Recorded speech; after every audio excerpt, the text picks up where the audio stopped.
Hi, I'm Jeff Saperstein, co-author with Hunter Hastings of the book, The Interconnected Individual, Seizing Opportunity in the Era of AI, Platforms, Apps, and Global Exchanges. The purpose of this video is to really give you a sense of what we are trying to convey in the book, and hopefully you will be able to glean some wisdom and some ideas about how to navigate your own career, or if you're an entrepreneur, how to gear your business for success.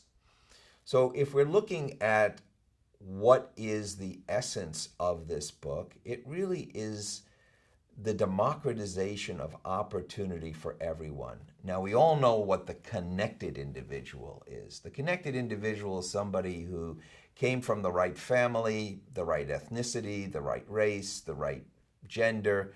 Maybe they went to the right schools, they had the right clubs, they lived in the right neighborhood. These people have always had access to the best opportunities. But now in the era of interconnectivity, online through, as we suggest, AI, artificial intelligence that is driven by deep learning, in which data enables us to access knowledge and access judgment better. In the era of platforms that will enable us to connect to resources and to other people. In the era of apps, where we have applications that can both assess our aptitudes and enable us to perform our jobs better, and global exchanges that enable us to actually conduct business with one another all over the world in a way we never could before. We have entered a very new era in which the individual economy, driven by individuals who decide to work on stuff that matters to them, is what's going to be the new MO for this new era, and that is what we have developed this book for.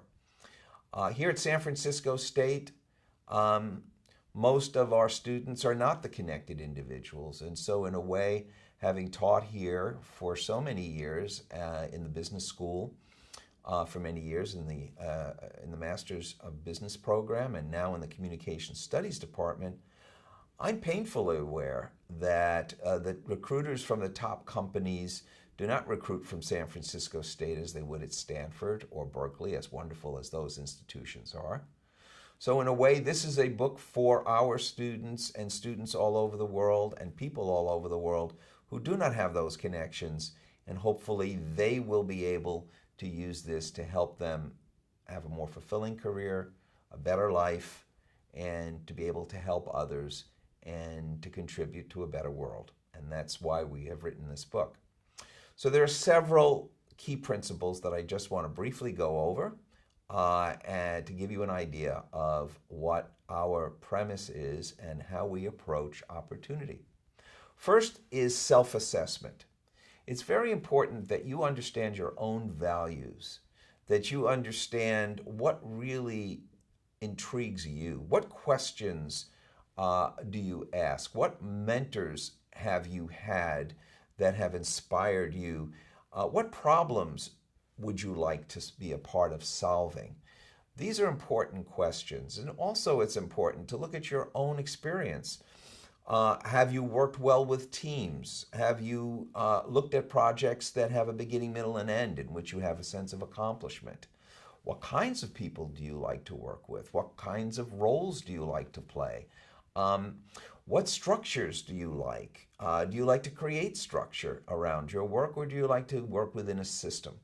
Many of these questions we can look at ourselves and define and look at an experiential objective of work rather than a functional one.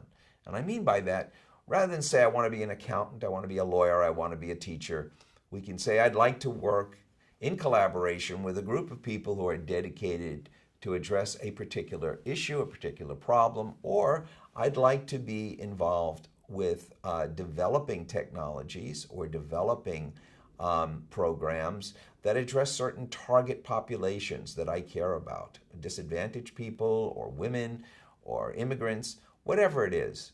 Whatever is important to you, you should be working on stuff that matters to you. So self-assessment is the beginning. Who are you? Where do you want to be going? And what is hindering you, and how can we remove those hindrances? The second really important principle is universal access. By universal access, we mean that just with your mobile device, you have access to all the resources in the world and the people in the world who are online. Universal access means that through your LinkedIn, you can be creating a profile that recruiters find you because you have developed a certain set of skills and experiences that they're looking for. Or you may join special interest groups. Or you may just find that as you build your LinkedIn network, that more and more people that you know or that you get to know, perhaps you haven't met them personally, this universal access enables you to plug into people all over the world and is a source of opportunity, not only for you, but to you to provide opportunity to others. So rather than look at who's going to give me a job, look at work as what do I want to do with others, and how do I connect to people with real projects where I can provide a valuable role and I will fit. And that's very important. The next principle is social networking. And certainly those of you who are young already are networked through your Facebook, through your LinkedIn, through many different platforms that enable you to connect with people with special interests. Well, this social networking enables you to find others who are passionate about the same things you are, or to create or become part of special interest groups in which you can follow one another, you can share resources, you become your own group to create opportunity, and this social networking is infinite and it is continuous. The more groups you're a part of, the more people that you have access to, the more opportunity will emerge. And that is a very conscious effort on your part in navigating your own career. Looking at the global marketplace, global exchanges such as blockchain, Alibaba, other ways of platform transactions enable small individual businesses to transact and market and distribute through the entire world. So if you're in the university system and you say, well, I'm in the university, I'm really not a market person, I'm not someone who's in business, reframe that to say, wow, I have ideas and services and things that I can do that may be of interest to others, and I could monetize that with others, and now I have a global exchange that enables me to do transactions globally. I can be part of a team and get paid by a group in Australia for doing something that I know how to do well. Somebody in Latvia can be a programmer with a developing team here in the Bay Area, and they don't have to leave Latvia in order to be able to find work. These global exchanges are really changing the nature of banking, finance, transactions. And a place like China, where Alibaba is ubiquitous and WeChat is ubiquitous, we see that entrepreneurship is just booming, ironically, in a communist country. Nevertheless, these global exchanges are enabling people to transact with one another as well as with large businesses. The next principle is disintermediation. Disintermediation means the elimination of the middleman. You don't need a bank in order to be able to do your transactions because blockchain and online banking eliminates the need to go to the branch and actually have the relationship with an individual bank. If you're looking at travel, you probably already disintermediate your travel.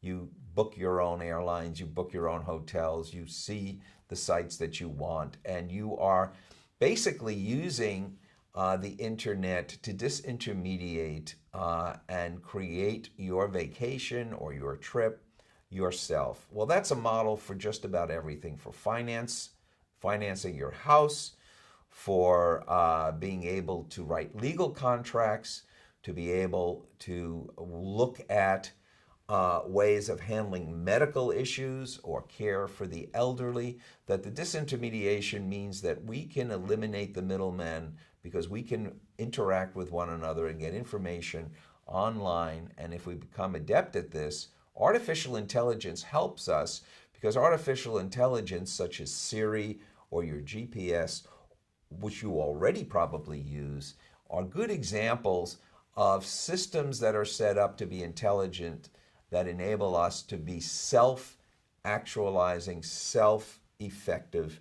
without having to rely on middlemen or third parties. Very important.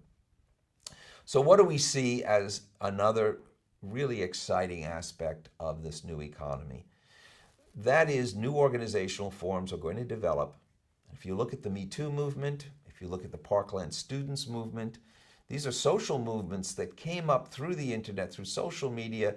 They didn't go through unions. They didn't go through HR departments. They didn't go through political parties. They emerged. And they emerged because something that we call spontaneous order. A group of people get interested in something, they find one another, they create their own organization, and they become powerful. So if we look at that in the social realm, such as Me Too, imagine new organizational forms where people will come together and enable themselves to get better wages or better work conditions through coming together as retail workers, or coming together as university lecturers, or coming together as people who work as contingency workers. New organizational forms will enable these people to be empowered, not only to find work, but to improve conditions, because they become a powerful force. So when we look at all of these aspects, self-assessment, universal access, social networking, global exchange, disintermediation, new organizational forms, we see a new era in which you as an individual working in an individual economy, self-reliant and yet interconnected in a way that you never could be before. We no longer need to look at the connected individual as the one that gets all the opportunities. We can look at the interconnected individual that you can become, so that you have a more fulfilling life and get to do work that matters to you. Thank you very much, and I hope that you link to my site, jeffsaperstein.com. I have a free ebook that goes along with our book that you can just download, and the chapter is How to Navigate Your Career, and I hope that you can benefit from this. Thank you.